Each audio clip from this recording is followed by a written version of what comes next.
নমস্কার আমার ছোট্ট বন্ধুরা, আশা করছি তোমরা সকলেই খুব ভালো আছো আর আমিও খুব ভালো আছি। মাই টাইনি মিনি কিচেনে তোমাদের সকলকে স্বাগত। আজকে আমার কিচেনটাকে আমি কত সুন্দর করে সাজিয়ে নিয়ে এসেছি। দেখো, আজকে আমি তোমাদের জন্য রসগোল্লা বানিয়ে দেখাবো। তোমরা অনেকেই রসগোল্লা খেতে অনেক পছন্দ করো। তাহলে চলো আমি কেমন করে রসগোল্লা বানাই সেটাই তোমাদের আজকে আমি দেখাবো। তাহলে বন্ধুরা, আমি সবার প্রথমে গ্যাসটা ধরিয়ে নেব। দেখো, আমি গ্যাসটা ধরিয়ে নিয়েছি। এবার আমি কড়াইটা আগের থেকে এখানে ধুয়ে রেখেছিলাম, কড়াইটা বসিয়ে দিয়েছি। খালি কড়াইতে কখনো দুধ দিতে নেই, ওর জন্য আমি আগে থেকে একটু জল দিয়ে রেখেছিলাম। এবার দুধের প্যাকেটটা কেটে দুধটা কড়াইতে ঢেলে নেব। দেখো, আমি দুধটা ঢেলে নিচ্ছি। এবার দুধটা আমার ঢালা হয়ে গেছে। এবার কিছুক্ষণ আমি দুধটা এভাবে ফুটিয়ে নেব। ফুটিয়ে নেওয়ার পরে আমি একটু ফুটে আসলে আমি ওটার ভিতর লেবুর রস দিয়ে দেব ছানা কাটার জন্য। তাহলে দেখো বন্ধুরা, দুধটা অনেকটা ফুটে এসছে।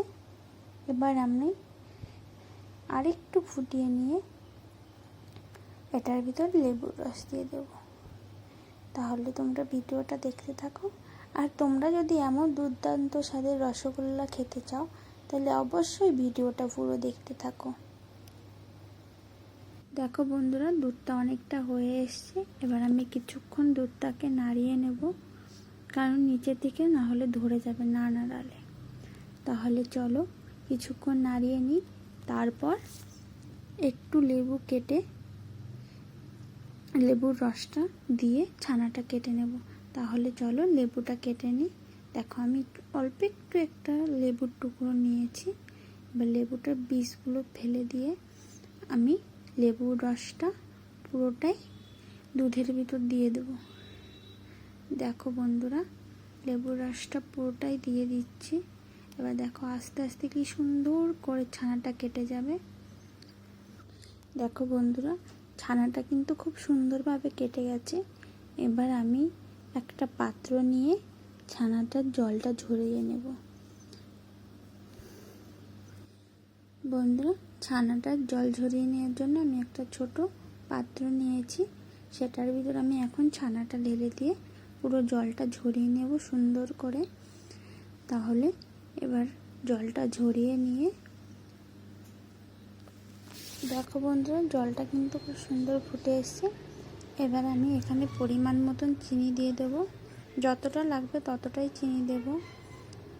তাহলে চলো আমি চিনিটা দিয়ে দিই। দেখো বন্ধুরা, আমার চিনিটা কিন্তু দেওয়া হয়ে গেছে। এবার আমি কিছুক্ষণ ভালো করে চিনিটা ফুটিয়ে নেব। তাহলে তোমরা ভিডিওটা দেখতে থাকো যতক্ষণ চিনিটা ফুটতে থাকে।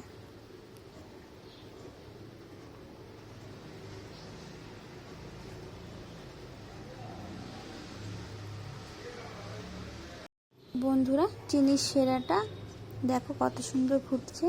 আর কিছুক্ষণ ফুটিয়ে তারপর আমরা রসগোল্লাগুলো ছেড়ে দেব। দেখো বন্ধুরা, ছানার থেকে খুব সুন্দর করে জল ঝরিয়ে নিয়েছি। এবার খুব সুন্দর করে কিছুক্ষণ মেখে তারপরে রসগোল্লাগুলো তৈরি করে নেব।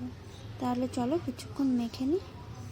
বন্ধুরা দেখো, আর মাখা হয়ে গেছে। এবার দেখো এদিকে চিনির সেরাটাও হয়ে এসছে। এবার ছোট ছোট বলগুলো করে চিনির সেরার ভিতর ছেড়ে দেব। তাহলে চলো বলগুলো করে নিই। দেখো বন্ধুরা, এখানে কিন্তু আমার সবকটি বল তৈরি হয়ে গেছে। এবার আমি চিনির সেরার ভিতর বলগুলো এক এক করে ছেড়ে দেব। তাহলে চলো বলগুলো ছেড়ে দিই। দেখো, দুটো বল ছাড়া হয়ে গেছে। এবার আস্তে আস্তে আমি সবকটি বল ছেড়ে দেব। তারপর আমি কিছুক্ষণ অপেক্ষা করব যতক্ষণ না বলগুলো ভালোভাবে ফুটে এসছে। আর গরম গরম রসগোল্লা খেতে কার কার ভালো লাগে।